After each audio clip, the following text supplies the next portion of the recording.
మంత్రాలన్నీ first నా చెవుల్లోనే పేలాలి, చెప్తావా? అలాగే. ఏమండి ఫోన్లో ఎవరు? మిమ్మల్నే. మరీ అంత రాగాలు తీయడం అవసరమా? ఆయన బాగానే ఉన్నాడు కదా. నెక్స్ట్ ఏంటి? దానికి స్కెచ్ చేశాను. ఆయన డిశ్చార్జ్ అవగానే ఛార్జ్ తీసుకుందాం.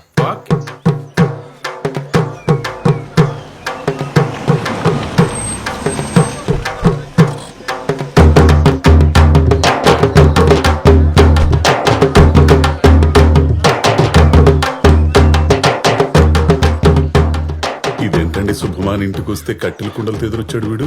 గోపాలం, ఈ మాత్రానికే కంగారు పడతావే? నేను హాస్పిటల్ నుంచి వచ్చి వాకిట్లో అడుగు పెట్టాను లేదు, శవం వచ్చి చెలరేంచుకెళ్ళింది. అయినా దుఃఖలాగా లేను. ఇదిగా ఈ శవాలు యదవశకునాలు ఎదురొచ్చినట్టు బాగానే ఉన్నాడు కదా. అయినా అడిగానే అయితేనే కదండి మీకేమైనా అవుతుంది కన్ఫర్మ్ చేసుకోవడానికి. ఆరి గుండె ఆగిపోతేనే కదా మీ గుండె ఆగిపోయింది. ఏడుకొండలవాడ వెంకటేశ్వర గోవింద గోవింద, ఆపద ముక్కలవాడ తిరుమలేశ్వర గోవింద గోవింద. అలా గుండె ఆకూడదని ఆ ఏడుకొండలవాడు నన్ను ఇలా పంపించాడు అంకుల్. లింగబాబు థ్యాంక్స్. ఈ తీర్థ ప్రసాదాలు స్వీకరించి ఈ రక్ష మీ చేతికి కట్టుకొని ఆనందంగా మీ ఇంటి లోపలికి వెళ్ళండి. మీ ప్రాణానికి ఏ భయం లేదు. ఇంకా నేను చూసుకుంటా. ఇంతకీ తమరెవరు బాబు? మొహం చూడకపోయినా మాటెక్కడు విన్నట్టుగా ఉంది. మనం సోల్మేట్స్ మాంగారు. మామగారా?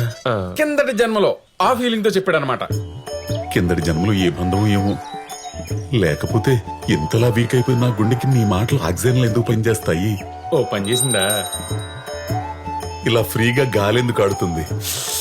నానా, రోడ్ మీద పోయేవాడు ఎవడో వచ్చి చెప్తే నువ్వు అన్నిటికీ ఫీల్ అయిపోయి గాలి పీల్చకు. పాప, నేనేమి రోడ్డు మీద పోయే సైబర్ నేరగాండి కాదు. మీ పక్కని టెరెస్ మీద దిగిన నైబర్ అంకుల్. అవును, ఇప్పుడు 6 నెలల అడ్వాన్స్ ఇచ్చి దిగారు. అక్కడ ఏముందని దిగారయ్యా? వాడి పారేసిన వుడ్డుతో తయారు చేసిన ఉయ్యలు తప్ప. అంకుల్, చూసే కళ్ళే ఉండాలి గాని ఆ ఆకాశం, భూమి, నీరు, నిప్పు, గాలి, ఈ పంచభూతాలన్నింటినీ మిక్సీలో వేసి రుబ్బినట్టుగా రిలయన్స్ ముఖేష్ అంబానీ ఇంట్లో కూడా లేని ఫెసిలిటీస్ ని ఆ గొప్ప టెర్రస్ ప్రకృతి రూపంలో మనకి పరోక్షంగా అందిస్తుంటే ఇంకా ప్రత్యక్షంగా మనం 4 రూమ్లు వేసుకుని బంధించుకోవడం అవసరమా చెప్పండి ఈ శరీరాన్ని? అదంతా బాగానే ఉంది కానీ బాబు, మరి అర్జెంట్ గా బాత్రూమ్ అది వస్తే? అయ్యో, ఎదవ దేహం నుండి తిని పారేసే పిప్పిని బయటికి పంపడానికి బాత్రూమే కావాలేంటండి? అలా అని పైనుంచి చేస్తారేంటి? పెట్టకూడదు మీకు కూర్చుని. అలా వేసే శరీరాలండి మావి. ఒకవేళ అలా వేస్తే చూసి తట్టుకునే కెపాసిటీ ఉందా మీకు? ఇంత విశాలమైన ప్రపంచం ఉండగా వెళ్ళి దిగచ్చు కదా. ఏ అడవికో వెళ్ళి మా పక్కన ఎందుకు? వెళ్ళొచ్చు, కానీ అక్కడ లార్డ్ వెంకటేశ్వర ప్రేసేశ్వరుడు శ్రీ తిరుమల శెట్టి గోపాలం గారు ఉండరు కదా. ఆయనకి ధైర్యం కావాలంటే అడవికి రారు కదా. నువ్వు చెప్పింది కరెక్టే బాబు. నాకు జంగిల్ అంటే చచ్చేంత భయం. అందుకే ఇంతవరకు జంగిల్ బుక్ కూడా చూడలేదు. నిన్ను చూస్తుంటే చిలుకూరి బాలాజీ పంపిన శుభశకునులా ఉన్నావు. ఇక్కడే ఉండు. ఎప్పుడు భయం నీడలో బ్రతికే నా గుండెకి కొండంత ధైర్యాన్ని ఇచ్చావు. ఇక్కడే ఉండి నా లైఫ్ స్పాన్ పెంచు. Thanks for your warm welcome uncle. Govinda Govinda.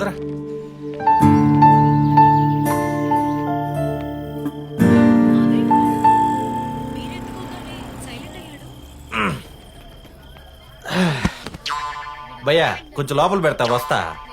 రాగానే పని చెప్తున్నావు. ఎవడరా నువ్వా? గోపాలం బామర్దిని ఫ్రమ్ నెల్లూరు కొత్త కాలువ. చూసారా అవకాశం? నెల్లూరు నుంచి వచ్చి ఎలా వెళుతుందో. మరే పదరేదే పడింది కొంచెం ఇదే. ఓకే, బావకు తగ్గ బామ్మద్దురా. వెళ్ళి ఒక 20 దోశలు తిని పడుకో. ఏంటే నువ్వు కూడాను కొంచెం మెల్లగా. నాన్న, ఏమైంది నాన్న? ఏంటి మావయ్య వస్తూనే నాన్న నాలా భయపెట్టేశా? నాకేం తెలుసు సర్పేష్ షాకులకు కూడా మెడవాల్చే స్టేజ్ లో ఉన్నాడని. అంకుల్ అంకుల్ చూడండి, నేను మీ ధైర్యాన్ని. ఆహా, నువ్వు ధైర్యం అయితే మేము భయపెట్టేవాళ్ళమా? అయినా నువ్వు ఎందుకు వచ్చావు లోపలికి? నేనే రమ్మన్నా తాటికెళ్ళి బస్సు ఎత్తడానికి. గురుగారు, ఇక్కడ అజయ్ ఘోష్ అనే హార్ట్ పేషెంట్ నెల్లూరు నుంచి వచ్చిన వాళ్ళ బామర్ది పెట్టిన భయానికి కూలిపోయాడంట. మీకు గాని తెలిసేంటే? నేనేరా బుక్కా ఫకీర్. బొక్క రేయ్, నీ అంబులెన్స్ సౌండ్ ని బాగున్నోండి భయపడి పడిపోతున్నాను, పడిపోయినోండి భయపడి లెగుతున్నాను. నాకు అర్థం కావట్లేదురా. అలాగే అలాగే, కోప్పడుకో. త్వరలో కలుద్దాం. బాయ్. అంకుల్, మీరిప్పుడు ఓకేనా? అదేంటోనయ్యా, నీ చెయ్యి పడగానే గాలిగుట్టిన చూపుల ఫిట్ అయిపోతుంది గుండె. అది మీ గుండె కాదు అంకుల్, ఏ గుండెనా అంతే. నా చేసి స్పర్శ లాంటిది, బాగా పాజిటివ్. ఈ చేత్తో ఎవరైనా హీల్ చేశాను అనుకోండి, టక్కన లేచి కూర్చుంటారు. ఇది తొందరగా యాక్సెప్ట్ చేసి చేయందుకుంటే అందరం హ్యాపీగానే ఉంటాం. ఇలాంటి కబుర్లు పేషెంట్స్ కి చెప్తే నమ్ముతారు, మాలాంటి వాళ్ళకి చెప్తే కుమ్ముతారు. ఒరే ఒరే బేతపుడి తాడి ఇప్పుడే కదరా భయపెట్టావు. అంటే ఎంత డోస్ వరకు తట్టుకుంటావని ట్రైల్ వేసా. ట్రైల్ వేయడానికి నేను గ్రౌండ్ లో ఆడే క్రికెటర్ కాదురా.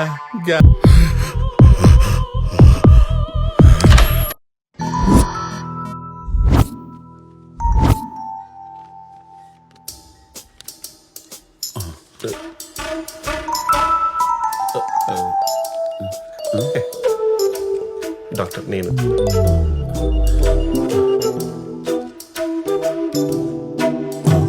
కొట్టుకోవట్లేదండి. హలో, ఇది పెట్టుకోవాలి కదా.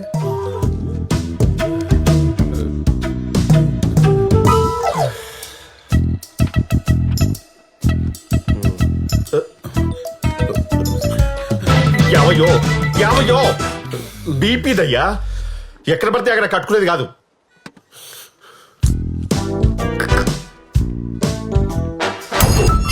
ఒరే సంతుగా, మీ అక్కని కట్నం లేకుండా చేసుకున్నావు కదరా, బాగానే చూసుకుంటున్నా కదా, నా కారు కూడా వాడుకుంటున్నావు కదా, మరి ఎందుకురా నీకు నేనేంట అంత కక్ష?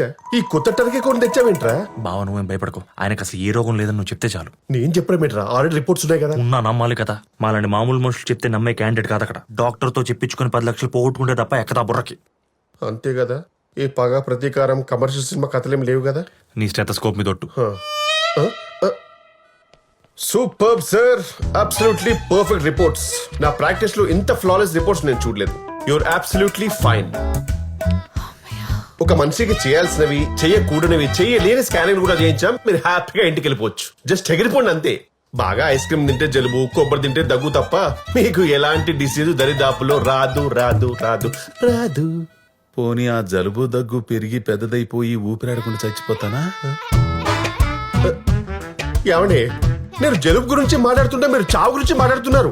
ఇక చిన్న చిన్న జలుబులకే మనుషులు పోతే ఇక మేమెందుకు, కార్పొరేట్ హాస్పిటల్స్ ఎందుకు, ఏసీ రిమోట్ ఎందుకు? అంకుల్, బావ జస్ట్ ఎగ్జాంపుల్స్ ఇస్తాడు అంతే. మీకు ఇలాంటి చిన్న చిన్న జబ్బులు కూడా రావని, మీరు పర్ఫెక్ట్లీ ఆల్ రైట్ అని.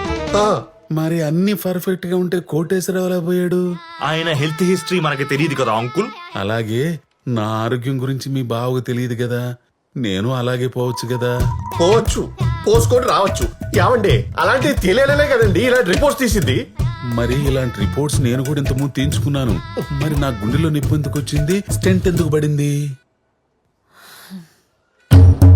ఏమండి, ఇలాంటి ఎక్స్ట్రా ప్రశ్నలు ఇస్తేనే నాకు పేషెంట్ల మీద రెస్పెక్ట్ పోయేది. కొన్ని కోట్లు ఖర్చు పెట్టి కొన్ని ఎక్విప్మెంట్ సార్ అది. వాటితో చెక్ చేసి నీ బాడీలో ఉన్న అణువణువు స్కాన్ అయిపోయి అందులో ఉన్న వైరస్ తీసేసి దాన్ని క్లియర్ చేసే డాక్టర్స్ మేము. We are doctors. మరి మీ దగ్గరకు వచ్చిన తమిళనాడు సీఎం జయలలిత ఎందుకు చచ్చిపోయినట్టు? ఇంత పెద్ద పెద్ద కార్పొరేట్ హాస్పిటల్స్ పెట్టుకుని మరి ఆవిడ ప్రాణాన్ని కాపాడలేకపోయారే? అరే, మీరిద్దరు డిస్కస్ చేస్తూ ఉండండి. ఇలా దుబాయ్కి వెళ్ళి షాపింగ్ కూర్చో. మరి ఇంకేంటండి, కొన్ని ప్రశ్నలకు ఆన్సర్స్ ఉండవండి. అవి గూగుల్లో వెతికినా దొరకవు, అవి చెప్పిన మీకు అర్థం కావు. అలాగే నా ఆరోగ్యం గురించి మీకు అర్థం కాలేదేమో. నేను కూడా కోటేశ్వరరావు లాగా పోతాననుకోవచ్చు కదా. మధ్యలో కోటిగాడే రా, వాడిపోతే వీడెందుకు పోతాడు? Sorry sir. ఇప్పుడు బహుశా ఆయన ఈ స్కానింగ్ చేయించుకుని ఉండకపోవచ్చు. బడ్జెట్ ప్రాబ్లం ఏమో. లేదు, నేను ఇక్కడికి వచ్చి అన్ని చేయించుకున్నట్టే ఆడు కూడా చేయించుకుని ఉంటాడు. కరెక్ట్ గా చెప్పావు గోపాలం. ఇలాంటి 100 టెస్టులు చేయించాను. మరి ఎందుకు పోయాను? ఈ డాక్టర్ల మాటలు అసలు నమ్మొద్దు. అరగంట ముందు బాగుందంటారు, గంట తర్వాత అన్ని ఆగిపోయి పోయాడంటారు. నాలాగే నువ్వు పోతావు. మార్చి 1 నాదైతే ఏప్రిల్ 1 విడుదల నీది. ఏంటన్నా, ఏంటి మీలో మీరే ఎక్కడున్నారు? లేదమ్మా, కోటేశ్వరరావు వచ్చాడు. ఏప్రిల్ 1 విడుదలంట. ఆ రోజు నేను చచ్చిపోతానంట.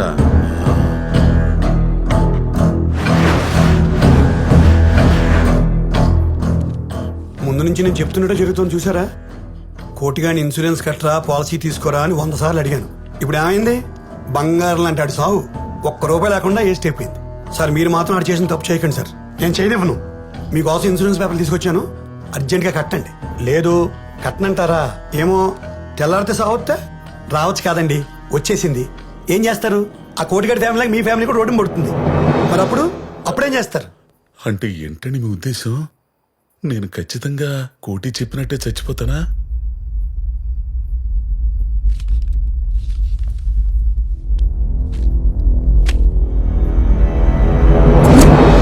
మీ అమ్మాయి వైఫ్ లేరా ఏంటి? వాళ్ళంతా దొడ్లో ఉన్నారండి.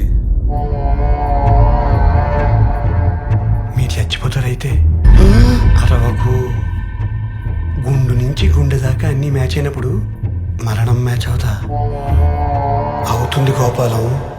కానీ నేను ఫోర్స్ చేశాను చెప్పకే, మీ మనస్సాక్షిని అడిగి అది ఊ అనమంటే ఊ అనండి, ఊ అనండి.